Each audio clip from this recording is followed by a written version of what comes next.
welcome to our Wednesday, September 16th, 2020 meeting. Open the session. We'll have roll call, please. Chair Ward? Yes. Commissioner Poplawski? You're muted, Terry. Terry, you're muted. Can't hear you. Terry. There, oh, there he goes. Okay, I'm here. Commissioner Evian? Here. Commissioner Beth Michelle? Here. And Commissioner Harden? Yes. Present. Item number 2 on the agenda is approval of the minutes. Anybody have any questions, additions, or edits? I'll move that we accept the minutes as presented. I'll Second. second it. And I'll do roll call. Chair Ward? Yes, approved. Commissioner Poplawski? Yes. Commissioner Evian? Yes. Commissioner Beth Michelle? Yes. And Commissioner Harden? Yes. Next is public expression. This is an opportunity for the public to address the commission on matters not listed on this agenda. Individuals wishing to address the commission under public expression are welcome to do so via email at civilservicecommission@mendocinocounty.org. And we have a letter from Joel Yaskin. Does everybody have a copy of that? Yes. Yes. We need to read it.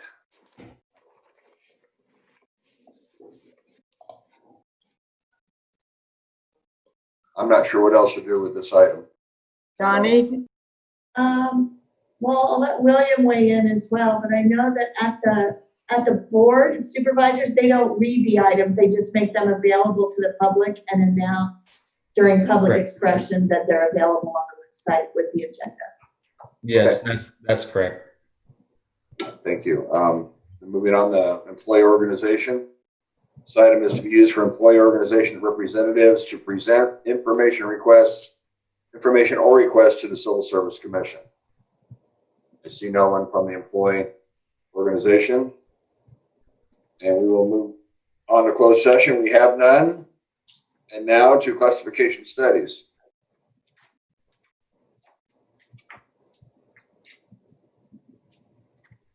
Okay, I'm going to start. And for the public, I'll say this is Johnny Cranmer, Human Resources Manager. You have before you a classification study of a Staff Assistant 3. Sheriff from the Sheriff's Office in September of 18, they submitted a fiscal reorg that included the addition of a Staff Assistant 3 to provide support. And in January of 19, the Sheriff's Office combined the Professional Standards Unit and the Fiscal Unit into one unit with one manager overseeing both units. And the manager of this newly formed unit has assessed the needs and requirements of the department. And in order to fulfill the work of the Fiscal Unit and other unmet needs within the Sheriff's Office. During the transition of the unit merger, the department utilized extra help account specialists to perform accounting duties. And additionally, an extra help department analyst was utilized to assess the processes for managing a commissary program and the associated money accounts. Since those processes have now been established, the manager believes the department is better served by the use of accounting staff to perform duties in the areas of creation and tracking of the requisitions and purchase order reconciliations, credit card and bank statement reconciliations, management of the inmate purchases and returns through the jail commissary program, which involves reconciling a number of cash accounts, depositing and accounting of inmate funds, and oversight of inmate debit cards and payment systems when releasing inmates, and the preparation of weekly and annual fiscal reports of commissary activities and purchases. The current Staff Assistant 3, Tanis Boyd, was promoted into this position from another department in February of 2020. And in May, she was put in an acting assignment due to the assignment of the accounting duties, and requested that we study the potential that they need an account specialist. So we have reviewed the request as well as the description of information provided by the incumbent, and we believe that the incumbent is working as an account specialist 3. While there are some clerical duties involved in the incumbent's tasks, the preponderance of those duties are accounting related. It's account specialist 3 can do clerical duties, but staff assistant 3 should not be assigned accounting duties. So we feel it's appropriate, and the recommendation is that you reclassify the current staff assistant 3, Tanis Boyd, to account specialist 3. I'm available for questions should you have any, and I believe that Ms. Boyd and her supervisor are both attending for possible comment and questions if you have any for that.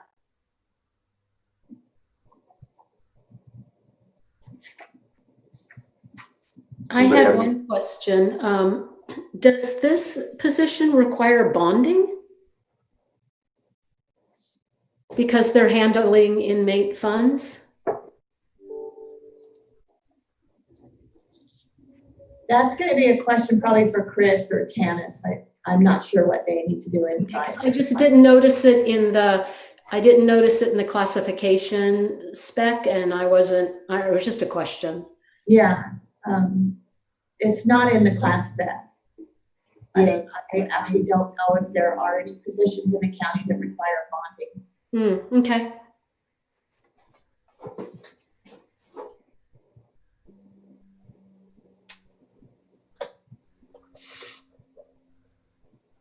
That was my only question. Any other questions? Did Chris Yeah.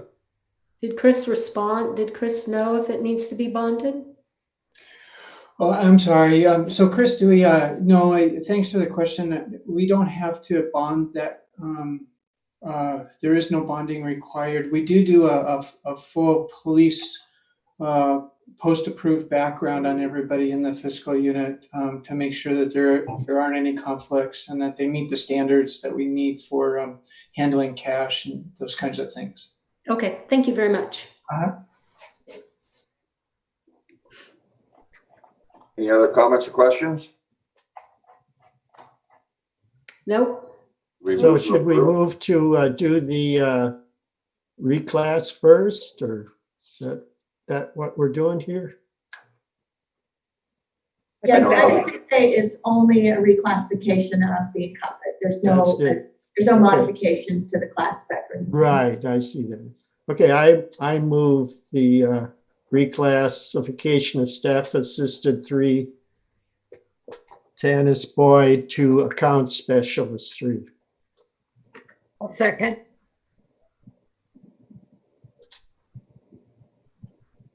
Is that Jim? Yes. We'll do the vote by roll call. Chair Ward, Yes.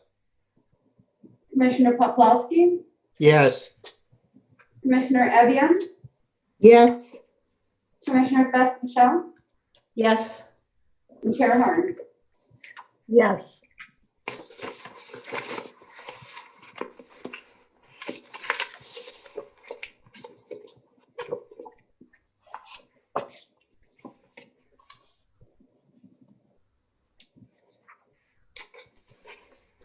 Are you ready for item 6B? Hang on, sorry. Lost my place.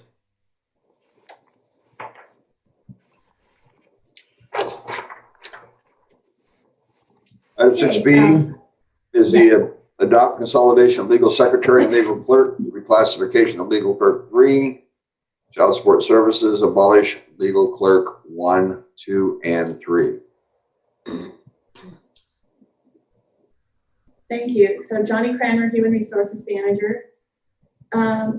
In September of 2015, after the Mendocino County was approved by the state of California to operate as an approved local merit services agency, the Civil Service Commission adopted all of the existing merit systems classifications,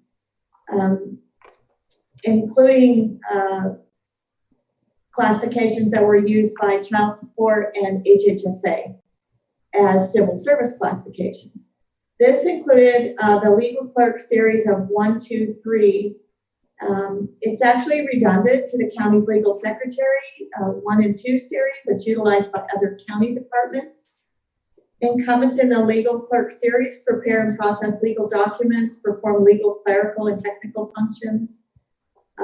Incumbents in the legal secretary series prepare and process legal documents and perform legal and clerical and technical functions in support of attorneys or in support of legal functions within law enforcement offices. And the concept of consolidating these two classifications has been discussed since 2015, but never acted upon. Recently, the HHSA, the Health and Human Services Agency, requested to utilize legal secretary series rather than the legal clerk series. And through the promotion of their legal clerk 3 incumbents to legal secretary 2 and the hiring of new staff in the classifications of legal secretary 1 and 2, HHSA no longer utilizes the legal clerk series at all. And during the budget process, they actually deleted all of their legal clerk allocations and added legal secretary allocations. Mhm. In child support services, there are 2 allocations and 1 current incumbent as a legal clerk 3. And the county in the Human Resources Department reviewed what other agencies use, and it's kind of all over the map. Some use legal clerks still, some use legal secretaries, some use both. And we just feel like it's appropriate to consolidate the legal clerk and the legal secretary series. Consolidating them eliminates redundant classifications and ensures that county employees performing the same or similar tasks are classified and paid similarly. So it is our recommendation that the commission approve the following: consolidation of legal clerk series and legal secretary series into 1 series consisting of legal secretary 1 and 2 and supervising legal secretary, and modifications to the legal secretary 1 and 2 and supervising legal secretary as presented or as modified by the commission, and the reclassification of 1 legal clerk 3 incumbent in child support services to a legal secretary 2, and lastly, the abolishment of the legal clerk 1, 2, and 3 classifications. I'm available for questions, and there may be somebody from child support that wishes to speak to this.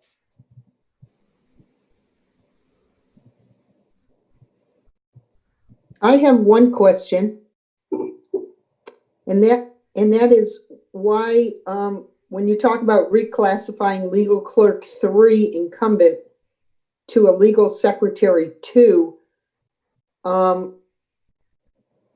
why 2 versus 1 or 3? I guess. How did you choose 2? The legal secretary series has a trainee and a journey level.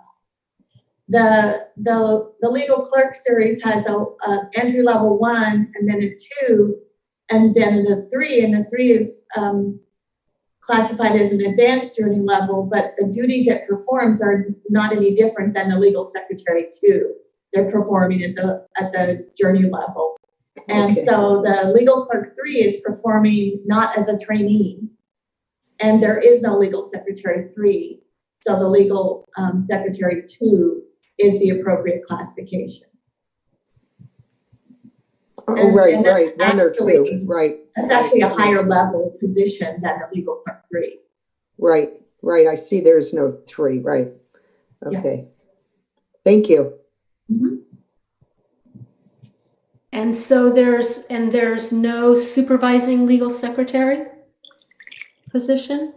I mean, there's a class spec, but is there an actual position, somebody in that position? Not in child support. There are in HHSA, and there are at the district attorney's office. Well, all of the offices that use legal secretaries have legal supervisor. The child support only has 2 legal clerks, and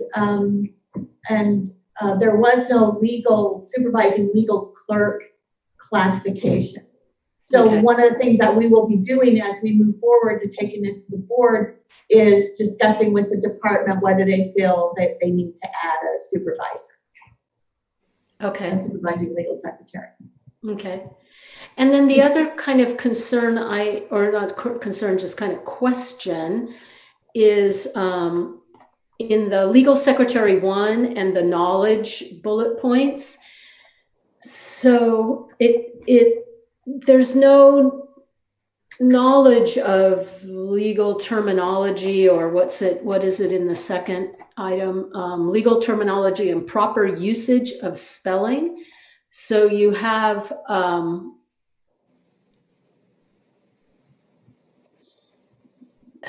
I would think that you've got the proper principles of business writing, including English usage and spelling in the second bullet.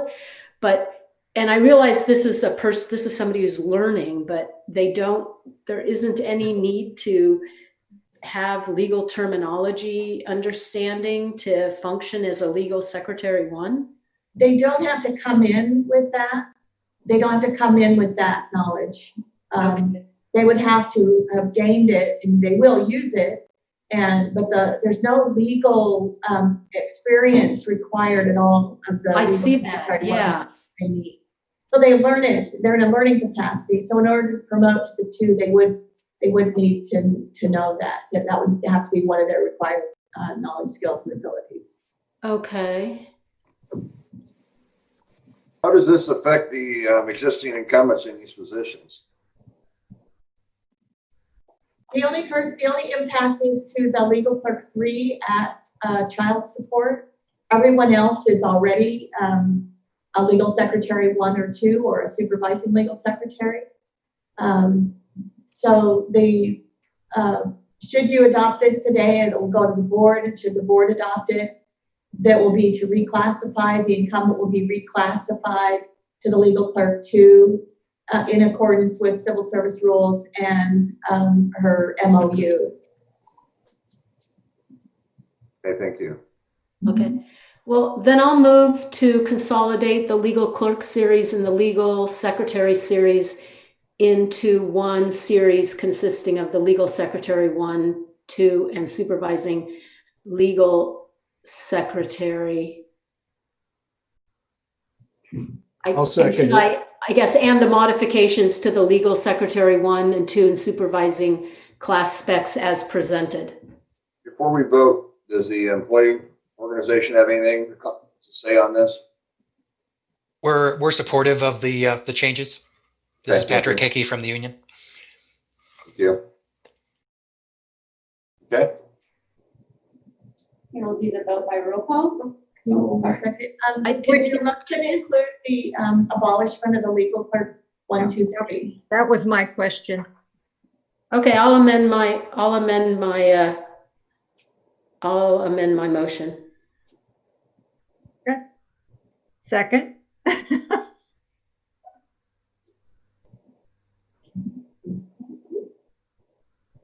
I'll do the vote by roll call. Chair Ward, Yes. Commissioner Poplawski, Yes. Commissioner Evian, Yes. Commissioner Beth Michelle, Yes.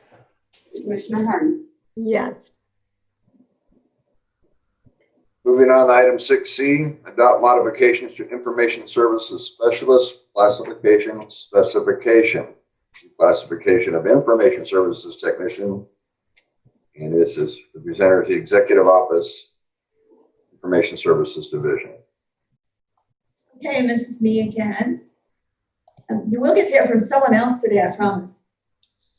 So in October of 2017 and 18, as we prepared for the class and compensation study, Human Resources sent a one-page survey to 1,057 employees, asking them to complete a survey indicating that whether they believe their assigned duties and tasks match their classification specifications. We received 354 surveys back, and Human Resources reviewed those surveys and then sent position description questionnaires to 30 employees who appeared to be working out of class. earlier in June, we had some discussion about this, and I think we commented that we had 18 that were returned, and in June we sent you some that had no changes, and this is one of the ones that we have reviewed, and we do believe that there are changes. So through a review of Scott Spears' survey and PDQ, it has been determined that very little of the work he performs falls under the category of the IS services tech, about roughly 15 to 20%.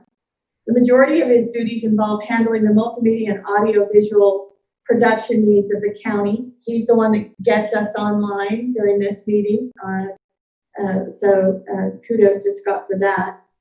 And his duties also include live broadcasts of public meetings, pre-filling and editing supplemental and informational videos, functioning as the cameraman, editor, and director of these projects, performs duties as the county's webmaster of the county's public website, handles electronic signage management and other tasks related to meetings streamed through Granicus and YouTube, date and time stamping them, and archiving and those kinds of things. These duties are not the duties of an information services technician. The preponderance of his work is in the capacity of multimedia audiovisual specialist. The county has no existing classification to address these duties. A review of other agencies revealed that many do not have a classification describing this work. We really couldn't find out who was doing that work for them. Some of them contracted out, and some of them are just using, their IS people, but not any specific classification.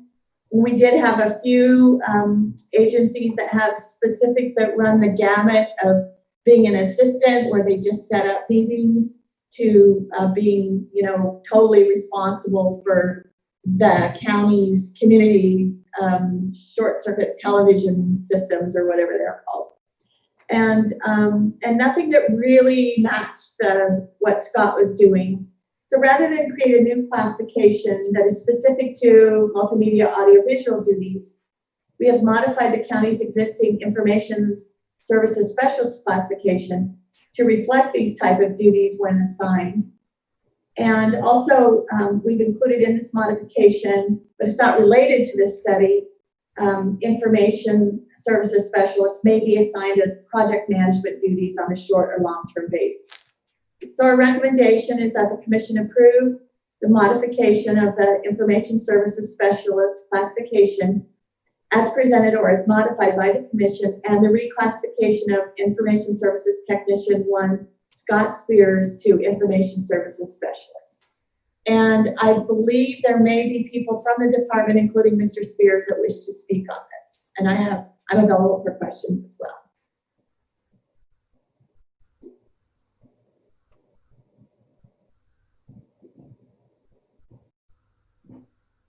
Does the reclassification include a bump in pay? It seems like he was doing more than what he was originally hired for under the job description, higher responsibility. Yes, the premise of classification is that they receive a bump in pay that's equal to 1 step higher than what they're making. That is in most of the MOUs. So yes, most reclasses are going to result in a bump in pay. Does Mr. Spears have any subordinates that he would supervise? No. Is this eliminating are there any other positions in this division besides what we're reclassifying and the manager? There are several incumbents in the information services technician series, and the department has recently requested to utilize the information system specialist, and unless they've done a very recent hire, there are not any other incumbents. Scott would be the only incumbent at this point if he's reclassed. Thank you. In this series, in this classification.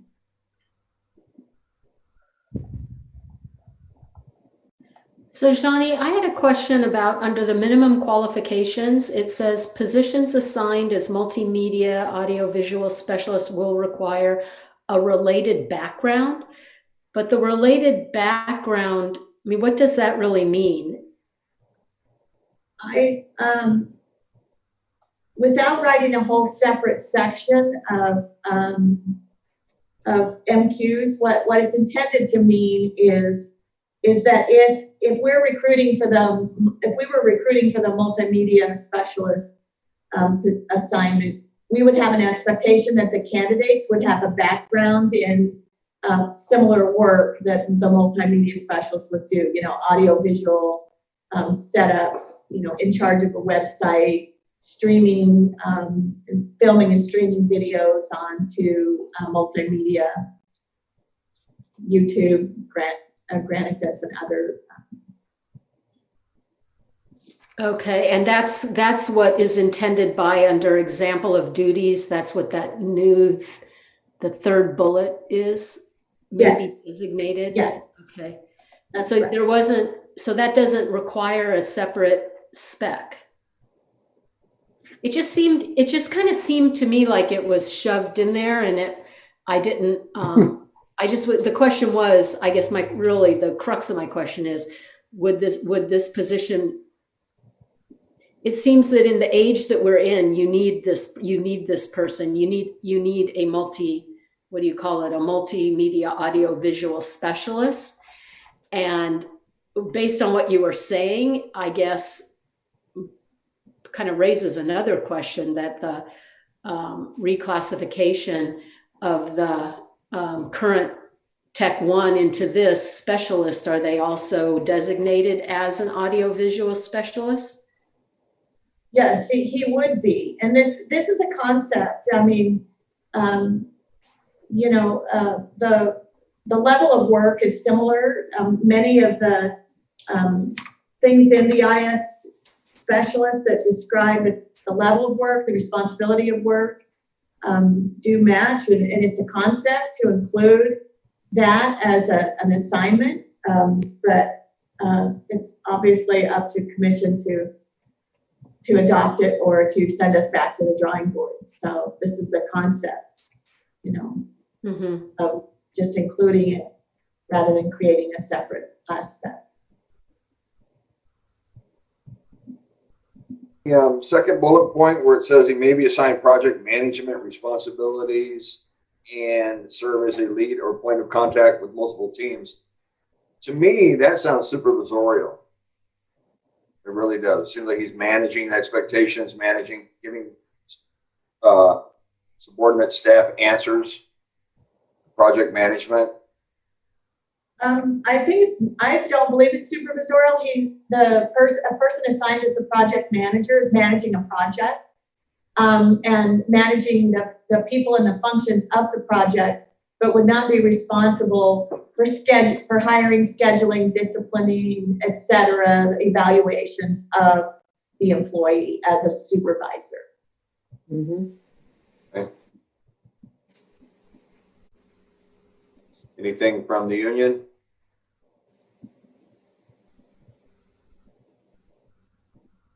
Guess not. Anybody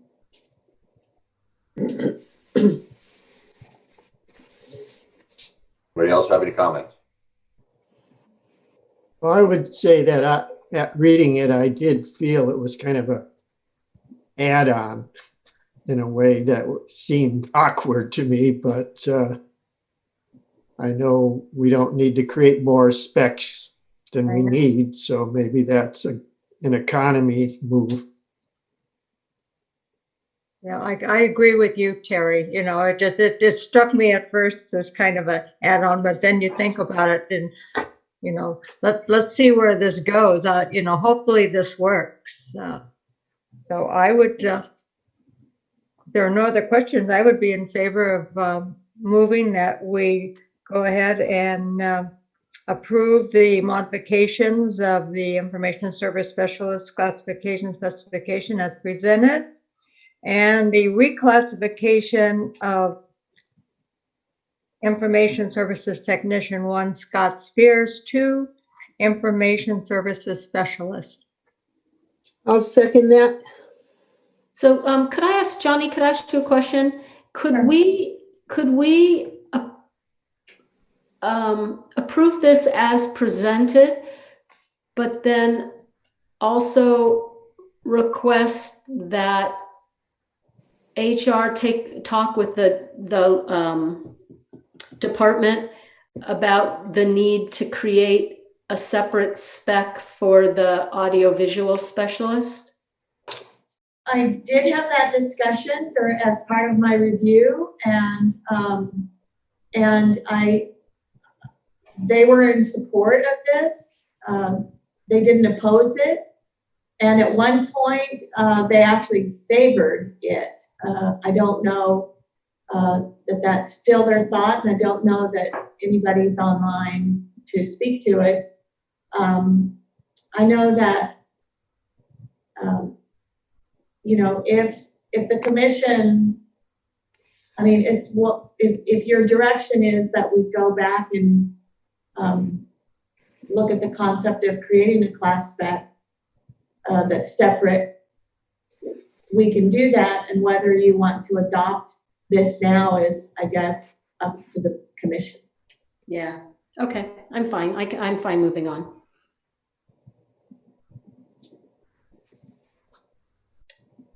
So roll call, I guess. So we'll do the vote by roll call. Chair Ward, Yes. Commissioner Poplawski, Yes. Commissioner Evian, Yes. Commissioner Beth Michelle, Yes.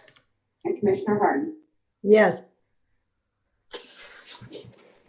Okay, moving on to item 6D, adopt new classification, airport operations specialist. Good morning, Commissioners. Director Shirks, Cal Saturn, Senior Human Resources Analyst. You have a proposed new classification for Airport Operations Specialist. To provide some background, last year the state of California passed Assembly Bill 5, which went into effect January 1 of this year. AB 5, commonly known as the Gig Worker Bill, added new conditions to the labor code that determined an independent contractor from an employee. The county reviewed its contracts and subsequently terminated those contracts with individuals that could no longer be defined as independent contractors. One of those terminated contracts involved an individual that operated and maintained the Little River Airport. This individual is currently an employee of the county, and since the county does not have a classification that encompasses the specialized work related to the operations of an airport, this individual is in the classification of Extra Help Program Specialist 1. Human Resources has developed an Airport Operations Specialist class spec for the duties required at the Little River Airport. This classification is responsible for performing a full scope of duties related to the airport operations, including directing pilots and passengers arriving and departing from the airport, building maintenance, grounds maintenance, janitorial duties, inspections and repairs of facilities and equipment, fueling aircraft, maintaining fuel inventory, assisting with the overall safety and security of the airport, safety inspections, and responding to emergencies. It is recommended that the Commission adopt the new classification of Airport Operations Specialist as presented or as modified by the Commission. Also present for this item is Amber Fizette, Deputy Director of Transportation, and Amber and I are here to answer any questions you may have. I have a question. I know we have a number of airports in the county, and I'm wondering if the other airports are also overseen by the county. And if they are, well, let's just get that established first, I guess. Are other airports like in Willits and Ukiah, are those airports overseen by the county? I can speak to that. This is Amber Fissette from Department of Transportation. Can you hear me? Yes. Yes. So the county actually only owns Little River Airport and Round Valley Airport. All the other ones are either owned by cities or privately owned.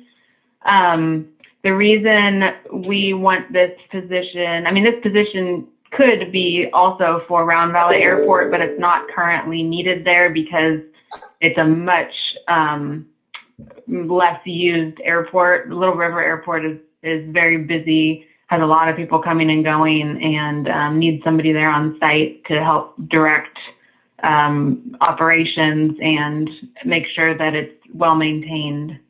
Round Valley is really not used very much at all. Would it make sense nonetheless to include Round Valley in this so we don't have to revisit it? Yes.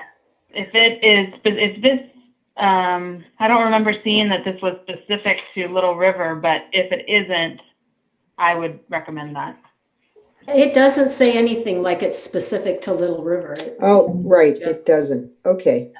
So, And actually, the person who we have at Little River in times that we needed him to travel to Round Valley to perform duties has been willing to do that. Yeah, the classification was developed out of the need at Little River Airport, but can be used throughout the county if a need arises. okay. So I had a question. In prior class specs, at the top, it says, the class title, the department, and who they report to. And this spec doesn't have that. And I was wondering, who does this position report to? It's at the bottom of this spec. We have a couple of different, formats Oh, of spec. I'm sorry. Got it. And it's at the very, very bottom. Didn't see it. Okay. I have no further questions. Anything from bargaining unit? No, we're supportive of this change. This is Amber again. I actually, looking at this again, maybe have one comment. It talks about incumbents must live within 30-minute response time to Little River Airport. So that is airport specific. So I don't know if that could be modified to say to the airport to which they're assigned or something of that nature. Oh, Right, yeah. Good catch. I didn't see that. right.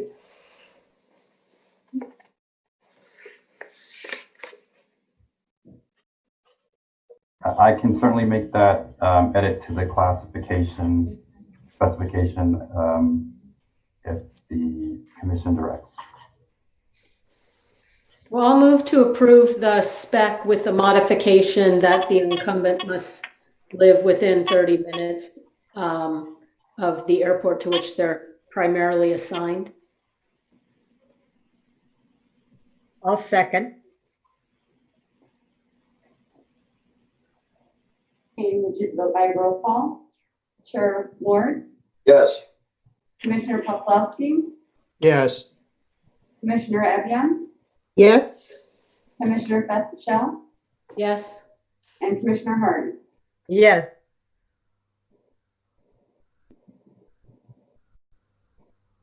Okay, moving on to item number 8, Human Resources Director report. Good morning. This is William Schertz, HR Director. So I have just a short report for you today. HR is still doing a lot of support for the county regarding the emergencies for both the COVID as well as the fire emergencies that have been happening and continue to happen. Just so that for your awareness, HR regarding COVID, we do for any emergency, we are responsible for providing personnel or coordinating to get personnel to support emergency operations. So we're constantly doing that with the call center, as well as any other need that the emergency operations has in regarding getting some personnel that they need to support any of the operations that they're doing. Regarding the COVID, we have an additional responsibility now for HRs that once we receive notice of a COVID positive employee, HR does do the contact tracing for workplace only. So we contact the positive employee and identify close contacts for the workplace, the coworkers that they may have had, and then any close contacts are put on quarantine. This is the same program that San Francisco implemented back in August, and we took that as a template, identifying the need to quickly identify coworkers so that they can be removed from the workplace if they are identified as close contacts. So I think we've had a few incidents already of that, and I think it's been working well. And the other thing is that with the fires, the Oak Fire was north of Willits was definitely an example of an immediate need trying to staff the call center 24/7 for a few days. It was a little challenging, but we do have a lot of great employees in the county that answered the call and came in and assisted with the call center, for the 24/7 operations for that. So those are the things that we've been doing from an HR perspective. And the other thing that I have, well, actually, Johnny's going to be back on. She's going to talk about provisional appointments. There was a letter in the agenda that she wants to review with you. Other than that, that's it for me. And if you have any questions, I'd be happy to answer anything. I have a couple of comments. Building department's pretty understaffed and working extremely hard right now with the COVID and with the fire damage inspections, upcoming building permit applications and plan check. They're going to need some extra help to provide proper service. I know that you guys eliminated the contract positions because of AB5, and they lost a plan checker. And I'm wondering if that situation could be revisited on an emergency basis because of the Oak Fire. We can certainly. I haven't had any conversation with the planning and building director regarding this. I would, Cal may have had some conversation regarding any staffing needs, but we can certainly look into that and see what HR would be willing to look into that and work with county council as far as, what can we do regarding, having to, if we were able to use some type of contract personnel versus extra help employee or something along those lines. So we could certainly. That'd be great if you could reach out. Okay.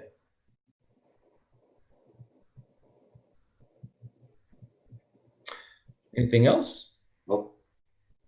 Johnny, do you want to go ahead and give a little brief overview of the provisional appointments? Yes. So at the last meeting, there was discussion during the union expression regarding provisional appointments. And it actually brought to our attention that the civil service rules that were changed in June of 18 included reporting provisional appointments to the commission. And those provisional appointments don't happen very often. I would say they have been happening more, probably partially this year because of COVID. So we actually were not reporting as we should have been the provisional appointments as the civil service rules indicated that we should be. So what I've prepared is a list of the 6 provisional appointments that have occurred since August of 18 and their disposition. In accordance with the civil service rule, a provisional appointment is in the absence of a list, and a provisional appointment is really essentially a call to recruit. The rules establish that within 6 months of a provisional appointment, We need to have recruited, conducted any necessary exam, created an eligibility list, and certified that eligibility list to the department so that they can make their appointment. What typically happens is they generally appoint the provisional person, but they have to have applied and be on the list. Occasionally they're not selected. Occasionally they've left before they get to that point. But at this point, we had one in August of 18, and that ended in February of 2019. The provisionally appointed employee was the Chief Deputy DA and was then later appointed in February as the Assistant DA. That's an at-will position. So that closed that provisional appointment. There was a provisional appointment in August of 2019 of a legal assistant, the district attorney's office. That ended on September of 2019 when that provisional appointment was terminated. Planning and Building implemented a Planner 3 in January, and approximately 1 month later, that person resigned. The district attorney appointed provisionally a Deputy DA3 in January 2020, and in March that was made a permanent appointment through the civil service process as I described earlier. District attorney appointed a Deputy DA4 in March of this year, and on August 9th, that was made as a permanent appointment through the civil service processes. And the sheriff recently appointed in August, Deputy Sheriff Corner 2, and recruitment processes are underway per the civil service processes for that, and we fully anticipate that there will be no reason why that won't be fulfilled within the 6-month time period of the civil service rule requirement. And if you have any questions, William and I will try to answer them.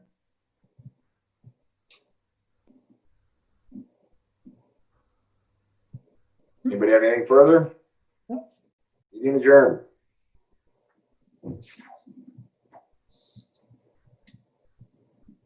Thank you.